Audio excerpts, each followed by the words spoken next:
I really need you guys to understand this. Regardless of age, regardless of nationality, regardless of leagues, Sancho was one of the best wingers in the world. Period. So when Sancho finally joined United in the next summer, I was very happy, and those first few games I was there to watch, and I'll tell you right now, those first few games were horrible. Jadon Sancho has been one of the worst signings in Premier League history. One of the worst signings if you take into account any league. And this is mainly because of the expectation there was around the player when he first came to United, and what we got and what he delivered. When Sancho first came to Manchester United, there was a lot of hype around Jadon Sancho, and really and truly, it was deserved. He was a young English right winger who was performing at an incredible level in the Bundesliga. Not only in the Bundesliga, but as we'll see in a second when we move over to the other screen, he was also performing very well in the Champions League. For example, in the 2020-2021 season, where Sancho played 6 games in the Champions League, he was able to contribute with 5 goal contributions. But we'll get back into that in a second. First, I really just want to paint the picture as to why Jadon Sancho at Manchester United has been such a problem. Why I consider him one of the worst signings in Premier League history, and as I've said before, really and truly, one of the worst signings, period. When Sancho first came to Manchester United, he was needed. We needed a player of Sancho's profile, and definitely someone that could produce the type of output he was producing. Oli had managed with a young team at Manchester United to do something extremely incredible. He had Rashford, he had Martial, he had Mason Greenwood, he had Bruno Fernandes, and even within that team, McTominay and Fred didn't look that bad, because that team was performing and that team was able to finish within the top 4 and even finish second. Sancho was meant to be one of those final pieces, but as we all know, that's not what happened. When Sancho first came in, he was meant to make that right hand side his. Yes, Greenwood was playing, then he was doing a good job, but the plan was always to transition Greenwood into more of a striker. So that's where Sancho came in. The right hand side was meant to be his, and he was of course meant to help Rashford and Martial to, add to the numbers they're already producing. It is very easy now in hindsight to say that Jadon Sancho was a mistake that United made. However, at the time it made sense. In a second, we're going to go over to the screen and I'm going to show you the numbers, because the numbers looked very, very good. The performances on the pitch looked very, very good. The eye test looked very good. And again, Sancho already had a good relationship with some of the players within the team, and Oli wanted him, Sancho wanted United, it made sense. And something else I mentioned was the eye test, and something you'll see in this video is how important the eye test is for Sancho, because at Dortmund I've made at least 3 or 4 reactions on Sancho on this channel. If you want to, you can go and watch those. But at Dortmund, Sancho was really a brilliant, fearless attacker that was not scared to take anyone on, and he was very competent at doing that. For example, if you take a moment now to look at Sancho's 2020-2021 season, you can see that in the Bundesliga, after 38 games played, Sancho was able to produce 36 goal contributions. 36 goal contributions. As a young winger in a foreign league, being able to produce 36 goal contributions is just amazing. And the best part is that it wasn't the first time. We didn't just go and spend all that money on Sancho, because this wasn't the first time Sancho was able to do this. In the 2018-2019 season, Sancho had 33 goal contributions in 43 games.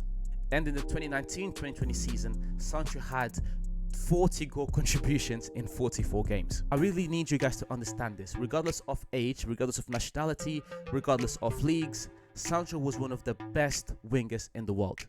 Period. During this period at Dortmund, Sancho went 3 seasons in a row, contributing over 30 goal contributions in 3 seasons in a row. To put that into perspective, we all know how amazing Bukayo Saka is, but Saka has not been able to do this. So signing Jadon Sancho was really a no-brainer. You had a young, talented player who was one of the best players in the world, who was producing as one of the best players in the world.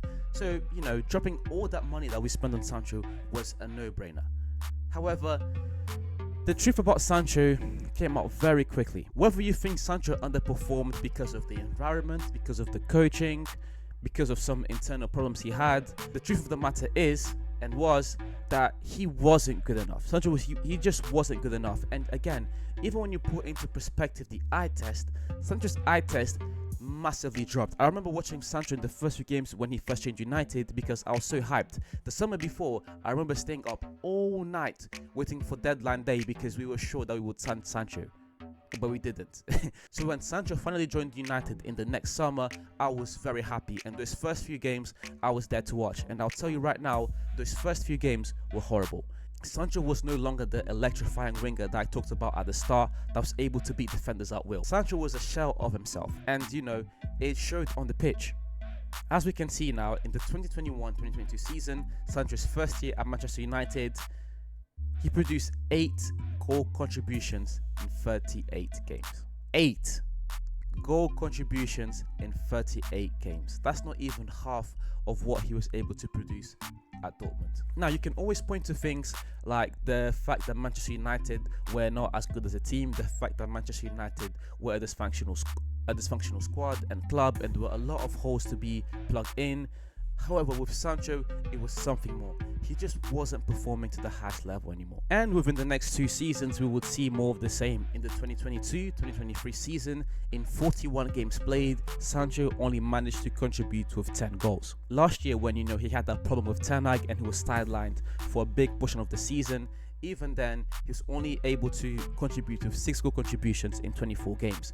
Even in the time where everyone was saying he was being amazing at Dortmund, as we can see, as I've highlighted, he played 14 games, and within that time, he was only able to contribute with 5 goal contributions. And in the Champions League, where people were saying he was outstanding for Dortmund, he also only had 1 goal. Now, I've said this before a lot on the channel, and when I made the podcast with Yusuf or the Player's Choice crew, looking at numbers alone will not tell you the truth. But with Sancho, it's like the numbers, they just don't lie.